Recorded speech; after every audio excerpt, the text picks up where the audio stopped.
বাসায় মাছ মাংস থাকলে কি হবে, যদি সবজি না থাকে খেতে কিন্তু একদমই ভালো লাগে না। আমার তো সবজি লাগবেই, সবজি আমার অনেক পছন্দ। আর এই শীতের সিজনে যদি সবজি না খাই তাহলে কি হয়। হ্যালো ভিউয়ার্স, আসসালামু আলাইকুম। কেমন আছেন সবাই? আলহামদুলিল্লাহ, আমরাও অনেক অনেক ভালো আছি। প্রতিদিনের মতো সকাল থেকে ভিডিওটা শুরু করছি। সকালের নাস্তা বানাতে চলে আসলাম। ছেলের জন্য আগে একটা ডিম পোস্ট করে নিয়েছি। আর ডিম পোস্টের মধ্যে ম্যাগি মশলা না দিলেও খেতেই চায় না, তাই একটু ম্যাগি মশলা দিয়েছি। আর এখন আমার নাস্তাটাও বানিয়ে নিচ্ছি। আমাদের বাসায় রুটি আনলে হয় কি, শেষের যে কয়টা রুটি থাকে সেগুলো আর খাওয়া হয় না।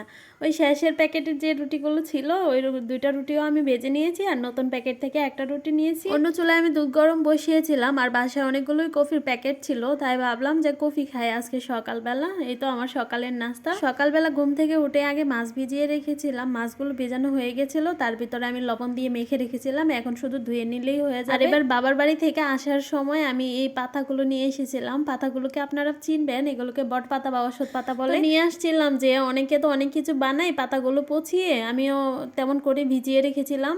প্রায় 1.5 মাস হয়ে গেছে, আমার একদমই খেয়াল ছিল না যে বাসায় এগুলো রেখেছি। আর হঠাৎ করে আমার চোখে পড়লো যে এই বক্সের ভিতরে কি, আমি দেখি তো দেখলাম এই পাতাগুলো, আর এত বাজে একটা গন্ধ বের হয়েছে। তো আমি আগে পাতাগুলোকে ভালো করে ধুয়ে নিয়েছি। আর অনেকে তো ব্রাশ দিয়ে এগুলো পরিষ্কার করে, আমার ব্রাশ দিয়েও পরিষ্কার করতে হয়নি।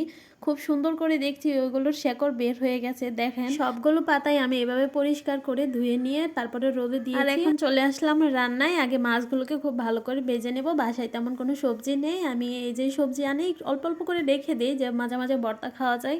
কলা রেখে দিয়েছিলাম। তো আমার তো সবজি না হলে হয় না, মাছ মাংস থাকলে কী হবে, সবজি আমার লাগবেই।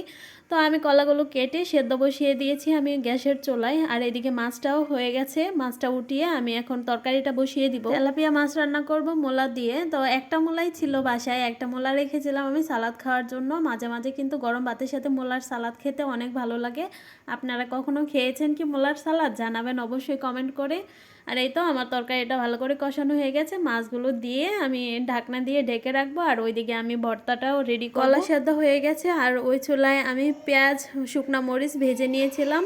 আর এদিকে এখানে তরকারিটাও হয়ে গেছে, তাই ভাবলাম অনেকদিন থেকে ডাল ভর্তাও না, ডাল সেদ্ধ বসাই। যেই বাবা সেই কাজ, আমি ডালগুলোকে ভালোভাবে ধুয়ে সেদ্ধ বসিয়ে দিয়েছি। কলা ভর্তা বানাতে বানাতে ডাল সেদ্ধ হয়ে যাবে। আর আজকে ডাল সেদ্ধ হতে একটু সময় লেগেছিল, কারণ অল্প আছে আর ছোট পাতিলে দিয়েছিলাম তো তাই। এদিকে কলা ভর্তা আমার হয়ে গেছে।